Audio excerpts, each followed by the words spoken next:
Olá para você! Está começando Ponto a Ponto Mulher, o programa que é uma parceria entre a TV Alba e a Secretaria de Política para as Mulheres do Estado da Bahia, SPM. A partir de agora, se liberte de preconceitos, quebre tabus e venha comigo, Michele Gramacho, direto ao Ponto a Ponto, que reflete, transforma, empodera e faz toda a diferença. Minha gente, o tema de hoje aqui no programa não poderia ser outro. Afinal de contas, chegou novembro e com ele chegou o Novembro Negro. Novembro Negro, a literatura como protagonista e potência antirracista. E para falar sobre esse assunto, eu recebo aqui com muitíssimo prazer 3 mulheres negras, inteligentes e inspiradoras. Aqui comigo ela, Débora Maria dos Santos, é pedagoga, psicopedagoga e mestre em ciências da educação. Natural de Salvador, Bahia, atua na rede pública como professora do AEE, desenvolvendo práticas inclusivas e antirracistas. É autora do livro Eu Amo Meu Black, da editora Usina de Textos, em 2025, já em sua 3ª edição, além de contos e textos publicados em diversas antologias nacionais. Como contadora de histórias e escritora, dedica-se à valorização da cultura afro-brasileira e incentivo à leitura e escrita criativa. Atua também como pesquisadora e produtora de materiais didáticos, sempre com foco no letramento racial e na aprendizagem significativa. Sua trajetória une educação, literatura e militância pela inclusão e diversidade. Muito bem-vinda, Débora. Obrigada. Também aqui com a gente hoje, Sara Santos. É pedagoga, natural também de Salvador, Bahia, e atua na rede pública como coordenadora pedagógica. É autora do livro infantil Guerreira Ayana e o Jardim do Éden, junto com a escritora Débora Maria dos Santos. Acredita na construção de aprendizagens por meio da valorização da literatura afro-brasileira como forma de fomentar a identidade de crianças e adolescentes em seu processo de formação. Bem-vinda, Sara. Obrigada, estou muito feliz de estar aqui. Nós também. E completando nosso time aqui hoje, ela, Ana Jara Tavares, é poeta soteropolitana, mãe de Flor de Lis, filha de Jarinha e graduada em fonoaudiologia pela Universidade do Estado da Bahia. Consultora de amamentação, agente de saúde, poeta e escritora, residente do Sarau Bem Black e do Sarau Aguidá. Compositora premiada no 19º Festival Educadora FM em 2021. IAO do Ilê Axé Odemiuá e co-organizadora da coletânea Outras Carolinas, editora Penalux. Publicações em 16 coletâneas poéticas nacionais, incluindo Cadernos Negros. Autora de Unguento, da editora Segundo Selo, 2022-2024. Também é idealizadora e realizadora do Sarau Banquete Literário Preto. Atividade que tem circulação em bibliotecas comunitárias, escolas públicas e centros culturais. Uau! Bem-vinda, Ana Jara! Obrigada! Olha só, você já viu aqui a potência desse programa aqui hoje, né, minha gente? Gente, olha só, o Novembro Negro é um mês da consciência negra, um período de celebração da cultura e da existência das pessoas negras para a história da sociedade e da valorização da luta contra o racismo, também de reflexão sobre a escravidão e de combate ao racismo estrutural. A principal data do mês é o dia 20 de novembro, que faz uma referência à morte do líder quilombola Zumbi dos Palmares em 1695. Instituída pela Lei 12.519 de 2011, a data foi oficializada como feriado nacional só em dezembro de 2023, com a sanção do presidente Lula após a aprovação da lei no Congresso Nacional. E aí eu vou aqui para você, Débora, começando aqui nosso bate-papo de hoje. Qual é a importância de ter um mês para celebrar, né? Para ter essa reflexão, essa consciência, ter um mês como o Novembro Negro. Mas também o que precisa fazer para dar holofote o ano inteiro e não apenas no mês, nessa causa tão importante? Eu, como professora de sala de aula, né, eu sempre prezo, né, com os outros professores que tem que fomentar, né, a Lei 10.639 para ela ser trabalhada do início do ano até o final do ano. São 200 dias letivos, então tem bastante dias para se trabalhar ela, né? Você falou aí da lei, só para as pessoas que às vezes não entendem muito bem, o que é essa Lei 10.000? Ela foi criada para, tipo, uma obrigatoriedade para se trabalhar, né, a cultura afro-brasileira nas escolas, né? Através da história e da arte.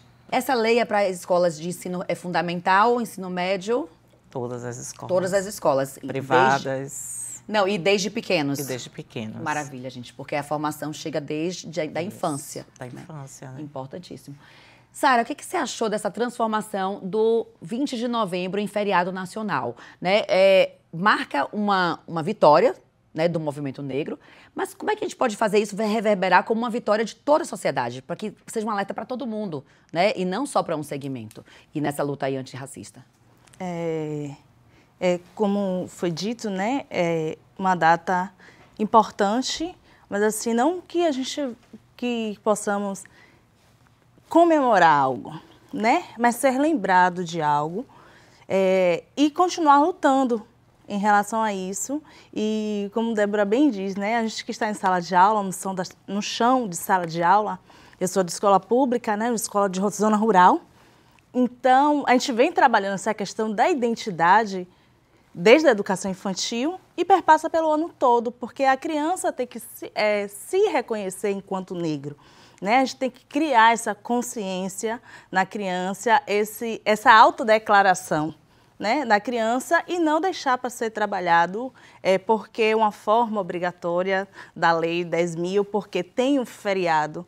Mas por que esse feriado? Qual foi o motivo desse feriado? Né? E depois de tanto tempo, precisou vir alguém dizer, não, precisa de um feriado, porque assim, alguns municípios encaravam como feriado, outros municípios não encaravam como feriado, não reconheciam aquilo como um dia importante.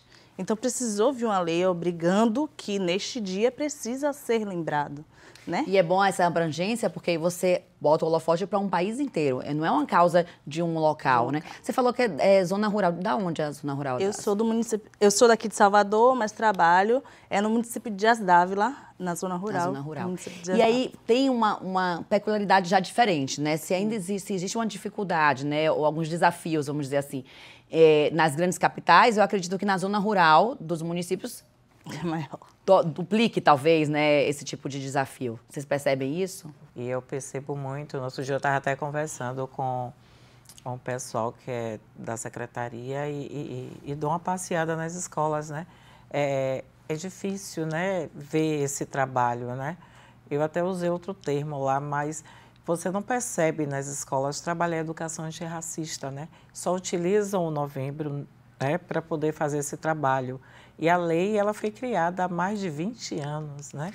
E aí é necessário o quê? Fiscalização da lei. Porque seria ótimo, né, gente, se não precisasse existir leis, né? Se fosse naturalmente, a gente estivesse numa sociedade naturalmente antirracista. Não é. Então, a lei ela tem que vir para poder dar a normatização. E aí precisa ter a fiscalização, porque a gente já viu que lei que não é fiscalizada fica no papel e na prática acaba não funcionando. Como é que você entende, Ana Jara, essa questão do combate ao racismo estrutural, principalmente na sociedade ainda, onde uma parcela significativa acredita que existe uma democracia racial no país? Então, como a gente lidar com isso? Desafiador. A estrutura é construída por pessoas. Quando a gente fala sobre estrutural, parece que é algo que a gente não vai conseguir desmontar porque faz parte da estrutura. E não é isso, né? Precisa-se consciência.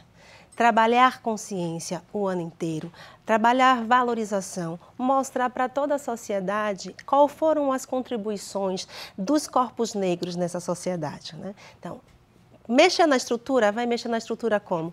Mexendo na educação. Infelizmente, por muita resistência, né? Precisou ter lei para poder enfrentar a resistência, a colocar as pessoas negras na centralidade da construção desse país.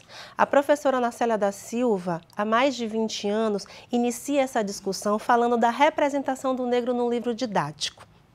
Então, ela vem mostrando que é na base que se está formando a negação da nossa contribuição em todas as dimensões da sociedade brasileira. Então, ela denuncia isso e vem combatendo. Vem aí uma data master para despertar consciência.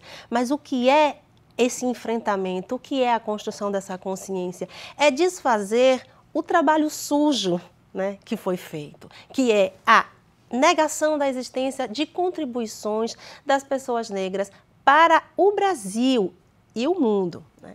Mas a gente está falando de Brasil. E falando de Brasil, o corpo negro estrutura esse país da arquitetura à culinária. Então, tudo perpassa pelo conhecimento que os nossos ancestrais trouxeram para essa terra. Então, essa tal brasilidade, que hoje é tão celebrada, não é uma brasilidade, é uma africanidade que resiste nesse país. E que quem tem compromisso com a educação, desde sempre, que são os corpos que são afetado por essa negação existencial, faz isso independente de lei, mas sempre enfrentou ali a resistência de outras pessoas, até porque quem não tem consciência não vai fazer movimento para a reconstrução da identidade racial. Então, precisa-se de enfrentamento, precisa de letramento, precisa-se de conscientização de que houve uma história apagada. Se essa história foi apagada, ela precisa ser recontada, E que foi apagada de forma proposital. Não foi acidente. Não é inocente, nada é inocente. A gente está fechando esse bloco, mas eu queria deixar aqui uma pergunta, Eu vou começar com a Débora respondendo, se não der para a gente concluir, aí a gente conclui no próximo bloco. Mas é bem no tema do programa. Eu queria saber, Débora, como é que a literatura pode ser uma ferramenta de combate ao racismo na sua visão? Depois eu vou querer ouvir a opinião delas também. Aí eu utilizo, pós-pandemia eu passei a utilizar, Porque veio uma turma muito complexa para trabalhar e eu pensei de que forma eu vou poder melhorar o desenvolvimento, E trabalhar as habilidades em sala de aula. Eu utilizei a literatura. Foi a única literatura que eu utilizei. Falei, vai ter que ler, escrever, reler.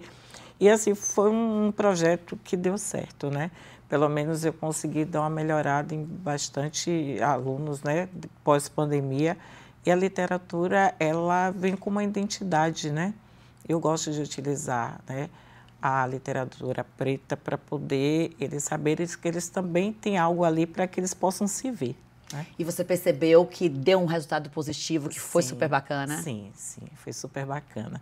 Eu só não consegui desenvolver aqueles alunos que tinham aquela dificuldade de aprendizado, Que é dislexia e tal, mas os outros, eles começaram a se ver, Eu fiz um projeto de leitura e aí desviei para a questão de apresentação, aí quando eles se viram assim, fulano está apresentando e eu não, aí começou.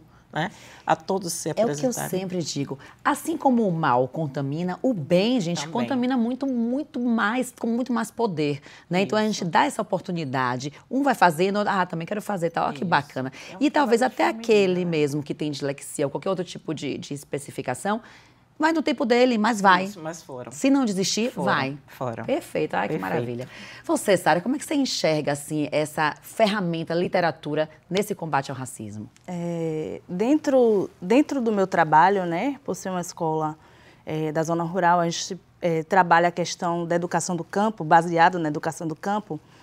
Um dos temas geradores da educação do campo é a questão da identidade, Então, a área em que eu trabalho tem muito entre-sai, de famílias. Então, para trabalhar a questão da identidade, porque muitas crianças não são dali, tem muito fluxo. E a questão da literatura, eu venho trabalhando na sala de aula, desde quando eu estou em sala de aula, a questão da representatividade. Eu percebi assim, quando eu trabalho uma literatura, que não tem alguém, um personagem que ele se identifique, é totalmente diferente quando eu comecei a trabalhar e buscar, comprar livros, que tivesse livro de autores pretos, livros de personagens pretos. Eu lembro que quando eu comecei a trazer assim, eles foram identificar, a prova parece com o meu cabelo, a prova parece comigo. Aí eles começam a falar, a prova parece com não sei quem. Então, eu acabei trazendo eles, para perto, e para a literatura, porque é algo que chamou a atenção deles, que interessaram eles. É uma referência. Então, isso é muito importante. Despertou o pertencimento e o orgulho, Se chegou de também. Se ver, porque muitas vezes eles não se viam naquele lugar, normalmente eles não se viam em um livro. E a partir daí, eles começaram a trabalhar isso. E a história que a gente traz, a gente também colocou de acordo com a vivência de uma menina negra. Sara, peraí, que a gente vai contar sobre essa história no próximo bloco. Eu vou ouvir também a Najara, porque agora nosso tempo já esgotou. Você viu que aqui tem assunto, esse programa vai render e você não vai sair daí. Que o intervalo é rapidinho. Ponto a Ponto Mulher volta já já. Sai daí não.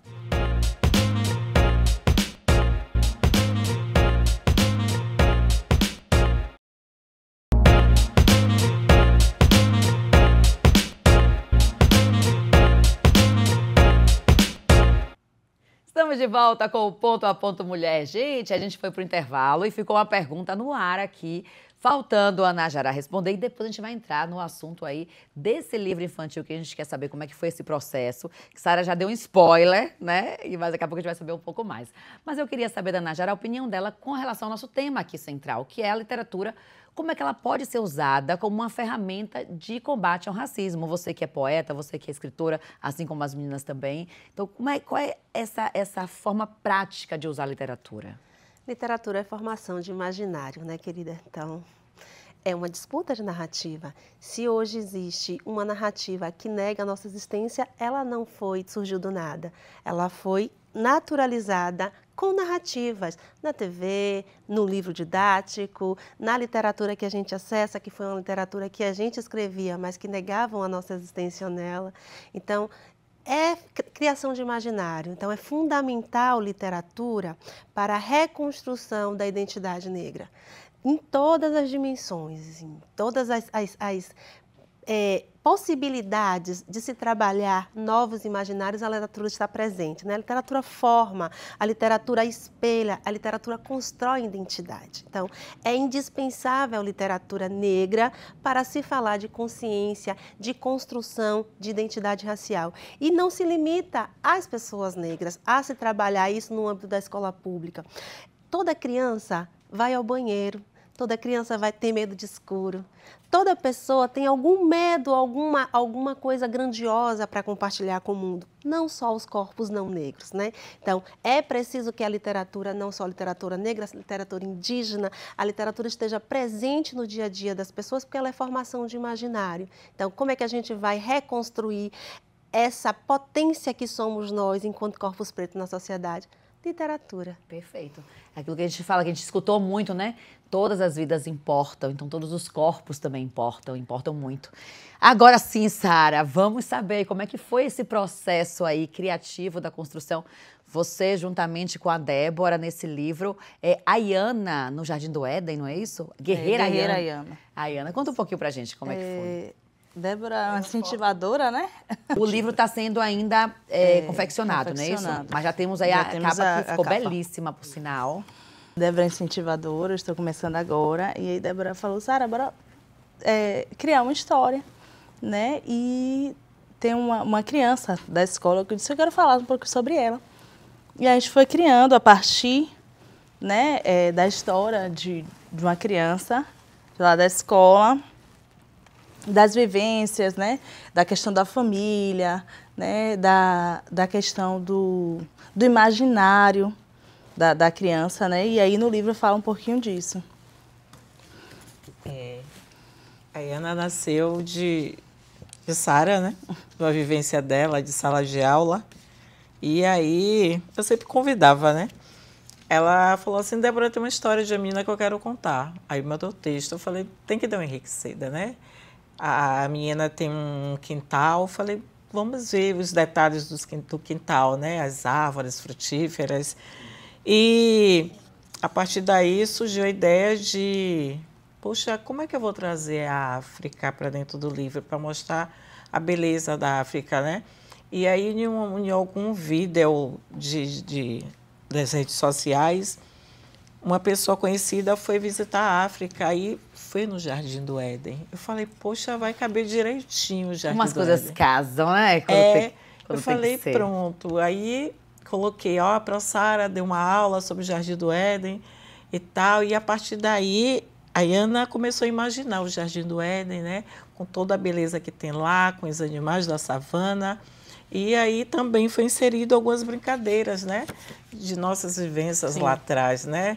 Que é o o pega-pega, eu coloquei o baliô e algumas outras brincadeiras. Que delícia. Eu lembro que eu brincava com minha avó de capitão, sabe? Isso. Que fazia com arroz, os saquinhos para jogar capitão. Isso, eu transformei em um jogo.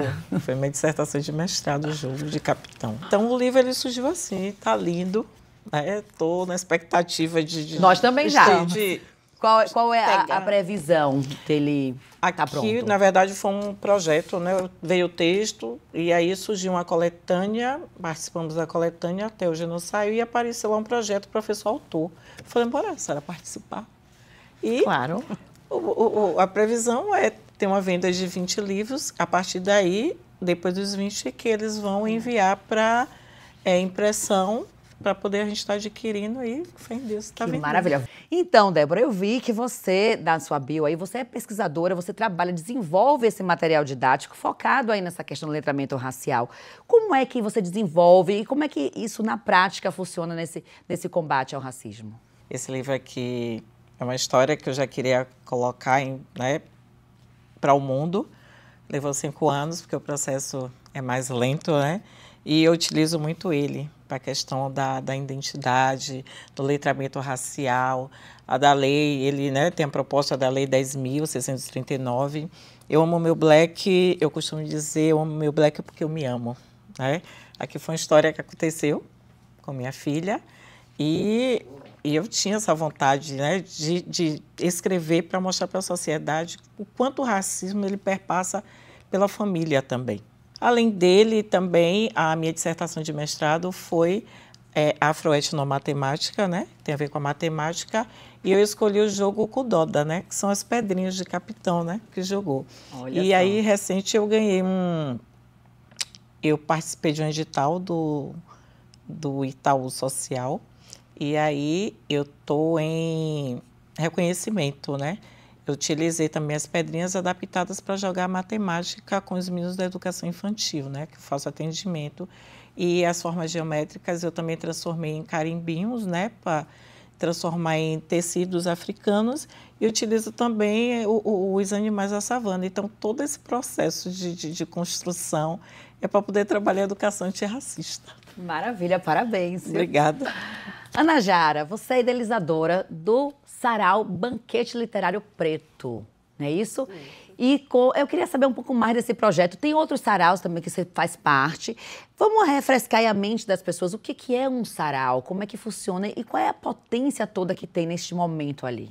Os sarais negros da cidade de Salvador são pontos de encontro para a apreciação da literatura e cultura negra. É como se a gente estivesse indo para um reduto onde a gente se forma, se informa, se potencializa enquanto pessoa. Né? No outro bloco, a gente estava conversando sobre essa questão da representatividade. Se você acessa uma literatura em que você não se vê, em que você não consegue naturalizar essa literatura como algo do seu dia a dia, como algo próximo de você, é difícil você acreditar que você pode escrever, que você pode ser um personagem que não seja um personagem animalizado, que você tenha voz, que você tenha história, né? Então, os saraus são pontos de cultura, são lugares onde a gente se fortalece enquanto pessoa e enquanto corpo negro literário, além de outros espaços também, né? Então, os saraus de Salvador, ele acaba sendo esse grande celeiro que dá outra perspectiva para os jovens que estão nas comunidades periféricas. Para mim, sarau é como sala de aula. Né? As meninas estavam falando aí da importância de você trabalhar literatura infantil, de você trabalhar, naturalizar no dia a dia, dá para você trabalhar tudo com identidade racial, da matemática à ciência, porque nós temos corpos que contribuíram para toda essa produção científica, intelectual. Então, eu venho com o Banquete Literário Preto reafirmar esse lugar. Nós escrevemos para todas as idades. E ele também é itinerante, né? Quem quiser participar faz como? O Banquete Literário Preto, que é especificamente uma ação de Anajara, ela surge da minha movimentação nos saraus da cidade. Eu sou poeta residente do Sarau Bem Black, do Sarau Aguidá, mas frequento outros sarais, como o Sarau da Onça, né? Qualquer iniciativa onde esteja a palavra negra ali para ser partilhada, eu estou ali me inserindo. Eu também faço uma encruzilhada poética junto com a poeta Carmen Faustino, que é uma poeta de São Paulo que está fazendo doutorado aqui em Salvador. Então, assim, nós vimos nos movimentando com a literatura em todos os espaços. O Banquete Literário Negro Preto, ele surge dessa necessidade de demonstrar o quanto que a gente tem produzido de literatura. Eu compartilho a minha biblioteca pessoal, que é riquíssima no que a gente produz. A gente vem produzindo para imaginários de crianças muito, né? Tem uma galera, Marcos Cagé, a Nini Kemba, muita gente produzindo literatura para as infâncias, e a gente produz literatura há muito tempo. Eu estou aqui com Cadernos Negros, que é uma produção que há mais de 50, quase há 50 anos, meio século, vem fazendo a distribuição da literatura afro-brasileira. É em Cadernos Negros que se publica os nomes que hoje são celebrados na literatura negra. Conceição Evaristo, Cuti Silva, homens e mulheres que publicaram essa literatura aqui. Então, sempre existiu o banquete literário negro, sempre existiu a literatura negra produzida nesse país. Então, a minha ideia é pegar esse banquete e compartilhar a palavra como alimento. Né? Então, eu trago o banquete literário negro para fazer essa distribuição, visualizar, é necessário visualizar o volume da nossa produção. Em todas as áreas. Você falou o Sarau da Onça, é na Sussuarana, né? Sussuarana. Gente, eu lembrei porque acho que foi em 2016, se eu não me engano, ou 17, tinha um programa aqui que eu apresentava aqui na TV Alba, que era Oxente, Você Sabia? E nós, Marcelão tá ali, ó, que nosso cinegrafista falando sim, sim, sim, nós gravamos lá com o pessoal do Sarau da Onça, na Sussuarana. A gente sempre juntava 2 temas. Então, a gente juntou o pessoal que fazia esse sarau maravilhoso com dizer que tinha uma pista de motocross na Sussuarana. Então, a gente trazia, levávamos um convidado sempre, que também não tinha muito a ver, mas para poder fazer essa integração toda, e foi fantástico. Procure no YouTube que você vai achar. Oxente, Você Sabia? Você sabia que existe uma pista de motocross na Sussuarana e falar do sarau. Olha que fantástico. Sarau da Onça é uma iniciativa de Evanilson Alves e Sandro Sussuarana, que fizeram esse trabalho para mudar a imagem que só passava que Sussuarana era um bairro perigoso, um bairro violento. E é o que acontece na maioria dos bairros periféricos. Sim. O rótulo, né? O carimbo de marginalização, o lugar de violência. E a gente tem outras coisas. A gente tem produzido outras coisas.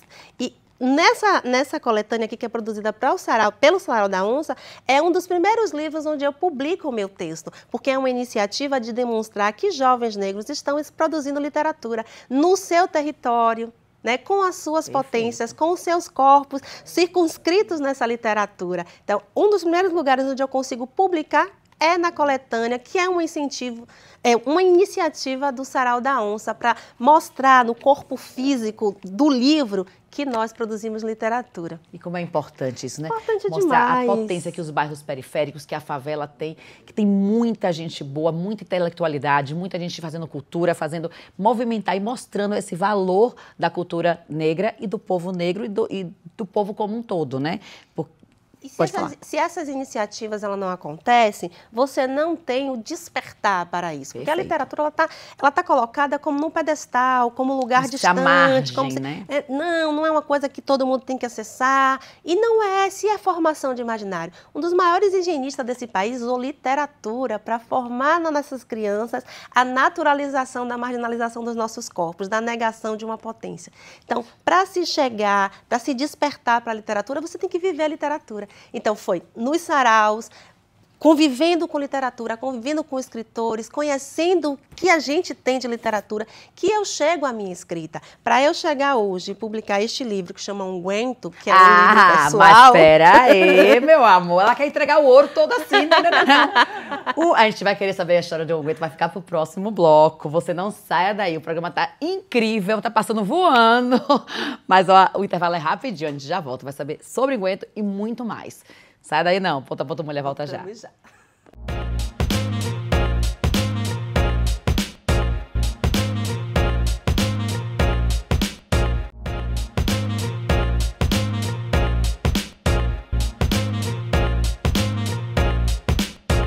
voltamos com o Ponto a Ponto Mulher. Gente, esse programa tá delicioso. Toda vez a gente terminou os blocos deixando aquele gostinho de quero mais, aquele spoiler. E aí vamos voltar com a Ana Jara, que ela tá ansiosa para falar desse livro e a gente também quer escutar muito sobre ele. Como é que foi essa construção do livro Unguento?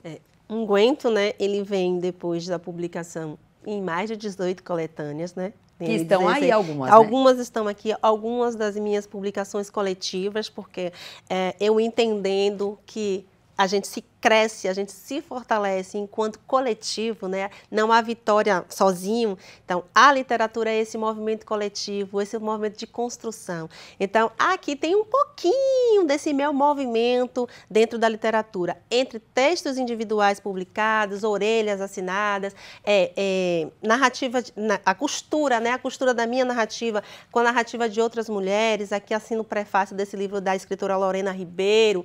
Então, assim, venho me movimentando dentro da literatura, fortalecendo ela, como uma corrente mesmo, né? Como um elozinho de uma corrente, construindo literatura todo dia. Ana Jara, você acha que esse passo a passo te fortaleceu, te inspirou a falar assim, agora eu vou fazer o meu livro? Não, essencialmente, inicialmente, eu não pensava na ideia de um livro Ana Jara. Eu comecei publicando coletivamente, na coletânea do Sarau da Onça, no Poéticas Periféricas, que é um outro livro, que é também uma iniciativa de textos de jovens negros. Então, eu não visualizava o meu lugar, assim, como, vou escrever o meu livro. Não, eu comecei a publicar coletivamente, e publicar coletivamente era um lugar também confortável para mim. Mas como nada é coincidência no mundo, tudo é providência, sim, quando chega o convite para Unguento, ele não vem sozinho. Unguento é o meu primeiro livro solo que faz parte de uma coleção das Pretas, uma iniciativa da editora Segundo Selo, uma editora baiana, da periferia de Salvador, da Liberdade, que tem um compromisso com a publicação de pessoas negras. 90% do seu catálogo é de pessoas negras. E essa coleção, Coleção das Pretas, são 12 volumes, 12 mulheres negras pondo a sua narrativa no mundo. E é narrativa diversa. O meu livro é de poesia, mas você vai encontrar na coleção contos, crônicas, narrativas outras, né? São 12 mulheres negras conversando. Riqueza. É muito rica. Então, quando vem o convite para publicar um livro solo, ele vem coletivo, ele não vem sozinho. Então, para mim, é de grande importância a construção coletiva, o fortalecimento dessas narrativas. Acho bacana, maravilhoso que essas duas escritoras estejam produzindo juntos, porque é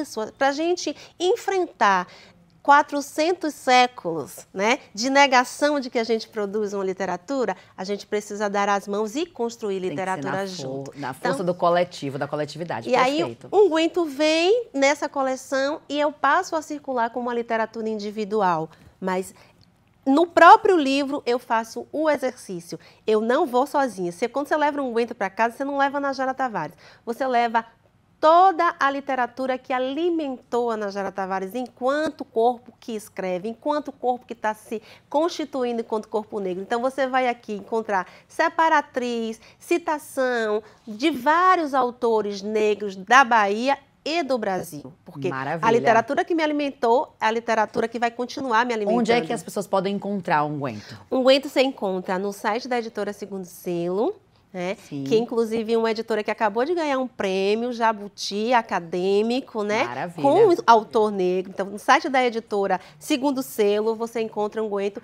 e encontra Unguento com a própria autora. Meu Instagram é Ana Jara Tavares, tudo junto.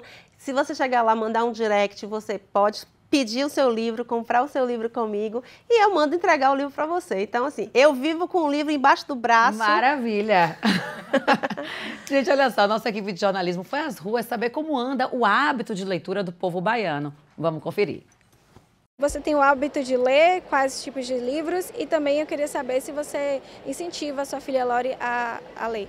Nós temos sim o hábito de uma leitura. Normalmente eu faço sempre a leitura mais técnica de livros dentro da minha área de atuação e da área de formação que eu venho a fazer futuramente, e o incentivo dela também com livros infantis e dentro dos temas que ela proporcione a ela um crescimento intelectual. Eu acho importante para a gente aprender várias palavras novas e saber vários significados. Eu gosto muito de comédia romântica, né, de romance, mas eu li um livro que eu amei, que é Por que os Homens Fazem Sexo e as Mulheres Fazem Amor.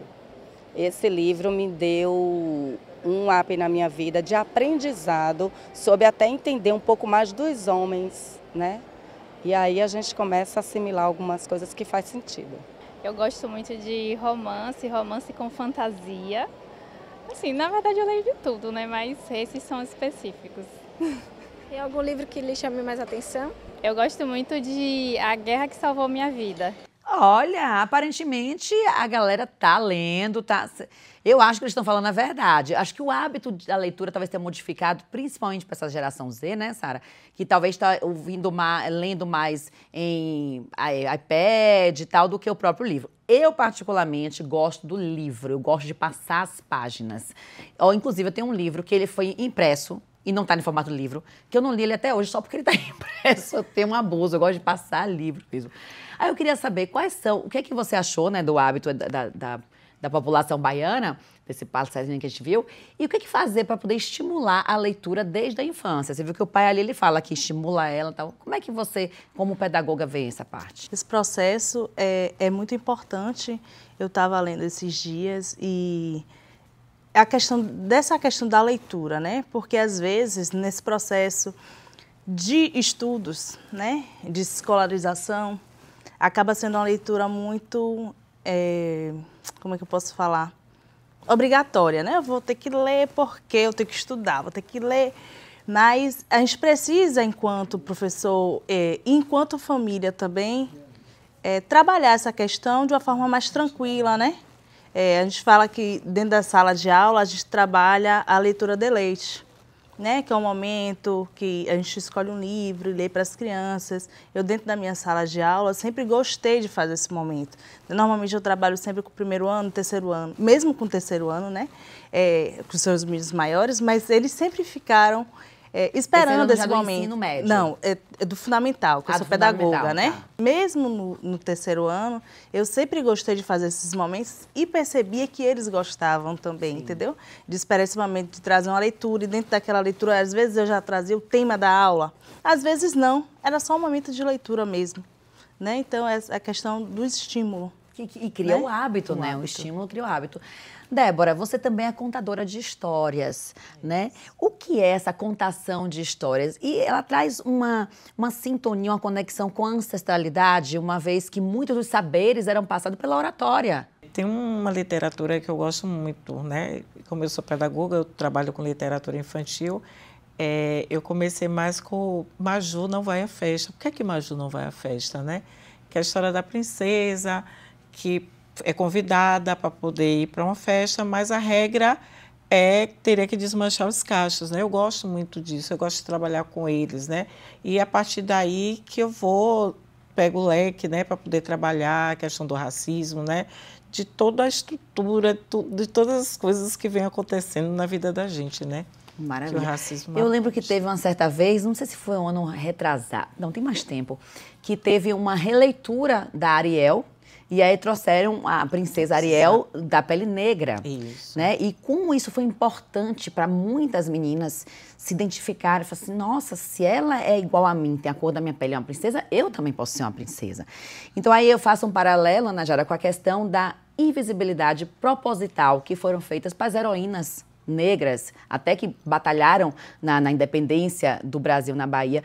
Então, qual é o perigo disso? Qual é o perigo de apagar essa cultura e essa história que existiu, né? E o que fazer para que isso não aconteça ou pare de acontecer?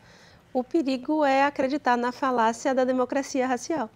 Se existe uma negação da existência e da potência, você vai acreditar que nós somos os preguiçosos que não produziu nada para esse país. Que é essa falácia, né? Aqui todo mundo vive bem, aqui todo mundo se ama, não existe racismo no Brasil. E o que acontece não é isso. Então, assim, quando você não dá o direito, porque literatura é direito, sabe, gente? Literatura você tem o direito a acessar outros imaginários, você tem direito a acessar história. Uma pessoa que não conhece o seu passado não sabe o que vai fazer no seu futuro. Então, é direito a acessar a literatura, direito a acessar a própria história, direito a conhecer as suas raízes, direito a conhecer o que você produz enquanto potência. Daí, então, você pode acreditar no seu futuro, você pode acreditar no que você vai produzir. Então, o risco é você todo dia matar um grande escritor. Todo dia é você matar um cientista, todo dia é você matar um físico, porque você está matando a possibilidade das pessoas se verem enquanto potência, né? E de acreditar em si. Gente, eu sei que a gente ficaria aqui mais 4 horas com essas mulheres incríveis conversando, mas o programa está chegando ao final. Mas dá tempo ainda para uma consideraçãozinha. Eu queria estimular e provocar cada uma de vocês, principalmente vai ter que ser rápido. Eu quero que cada uma me diga 3 mulheres escritoras negras que inspiram vocês. Eu fui até pro encontro dela, né, de Jamila, né? Jamila. Bem, é linda, maravilhosa. Eu tive a oportunidade de dar meu livro de presente a ela, foi um momento mágico. E a questão da pergunta... Vou te dar mais 2. Pode ser de Jamila, pode dizer mais 2, se você quiser. Aí eu dei uma lida em... Aí, Evaristo, né? E tá numa moda, mas uma leitura bem legal, que é Carolina, né? Sim. Uma leitura bem real, né? Da realidade que a gente vive, né? Enquanto ela estava ali falando, Ana Jara, eu me lembrei do professor de lá da escola, né? José Marcelo, que a questão do Brasil é racial. Sim. É? Totalmente. Então... é tantas coisas que acontecem. Esse livro aqui mesmo, ele foi um processo para sair, né? Até que eu tive que dar uma entrevista e falar, gente, eu preciso lançar, né? Eu quero mostrar meu livro, eu quero fazer meu trabalho. E o caminho, ele foi bem longo, foram 5 anos para ele sair. Então, só a partir daí você vê a dificuldade, né? O enfrentamento que a gente tem do racismo, né? Quanto mulher preta, ainda mais retinta, né? A dificuldade, ela é imensa. E também dizer aí o que é que você, nesse Novembro Negro, qual é a mensagem que você deixaria? Por exemplo, assim, se tivesse que completar a frase, para mim a magia do Novembro Negro tinha que ser eterna para... Qual seria esse complemento? Eu vou começar com você, Débora. Enfatizar mais a educação antirracista nas salas. Tem tantas formas de trabalhar, literatura, tem desenhos, tem jogos. É tão rica a cultura afro-brasileira, né? Então vamos, né, enriquecer mais. Vamos. Obrigada. Sara, 3 mulheres escritoras negras inspiradoras para você. E eu queria que a magia do Novembro Negro fosse eterna para... Eu acredito que a questão de Conceição, sabe? A minha experiência dentro da literatura talvez seja diferente de muitas pessoas, mas eu comecei a ver a literatura, conhecer a literatura, mas a ter o hábito de leitura depois de grande, né? Porque na minha família eu não tive isso. Por causa de algumas negações, né? De minha mãe precisar trabalhar, meu pai precisar trabalhar, não teve esse estudo, então não tive essa questão. Mas assim, Evaristo, ela é encantadora, sabe? São leituras que eu estou fazendo dela, que cada dia que eu faço, ela me encanta mais. E é uma das coisas, porque ela fala dessa questão da escrevivência. Por que não você escrever sobre algo que te toca, né? Então, para mim está sendo encantador. Eu vou deixar a Débora também, né? Olha. Débora Maria, por que não dar valor a quem me incentivou? Perfeito. Né? Então, Débora também é uma grande escritora e está sempre me incentivando. E a questão da frase, né? Você poderia me repetir, meu poder? Eu queria que a magia do Novembro Negro fosse eterna para... Ou por quê? Pois é. A magia do Novembro Negro ser eterna para criar a autoidentidade, né? Principalmente das crianças negras, né?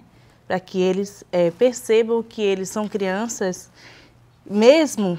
Dentro, muitas crianças estando na comunidade, né, marginalizada, né, muitas vezes sendo visto como, não vai dar para nada, né, mas que a partir dessa conscientização, dessa autoidentidade, elas se percebam como crianças que realmente podem estar em um livro, né? Pode estar sendo um autor de um livro, pode ser um cientista. Então, trabalhar essa questão de uma valorização e autoidentidade.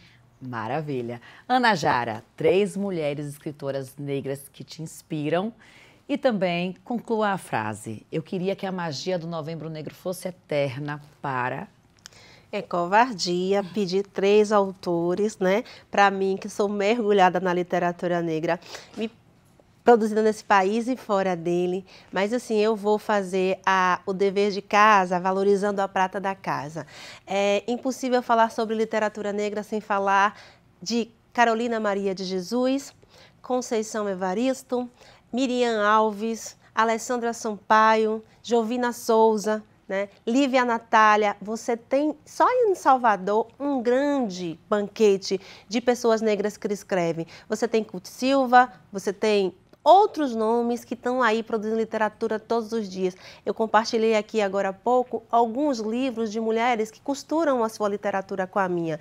Ana Fátima, Lorena Ribeiro, Renata Lima. Então, tem muita mulher produzindo literatura nessa cidade, nesse país. A gente não pode esquecer de alguns faróis que acendem a luz para a nossa negritude, como a Conceição Evaristo, como a Miriam Alves, como a Alice Walker, como a Audre Lorde, né? Eu aprendo sobre literatura na perspectiva do erotismo a partir de Mel Adum, que é uma escritora baiana. Então, assim, que a magia da literatura produzida a partir dos nossos corpos, ela não finde, que ela não se limite, que ela não fique enquadrada no novembro, né? A magia do Novembro Negro seria fantástica se ela, de fato, fosse tema de todo o ano, né? Que o tempo inteiro a gente estivesse falando sobre conscientização, sobre literatura negra, sobre a valorização do corpo negro na sociedade, para além do novembro.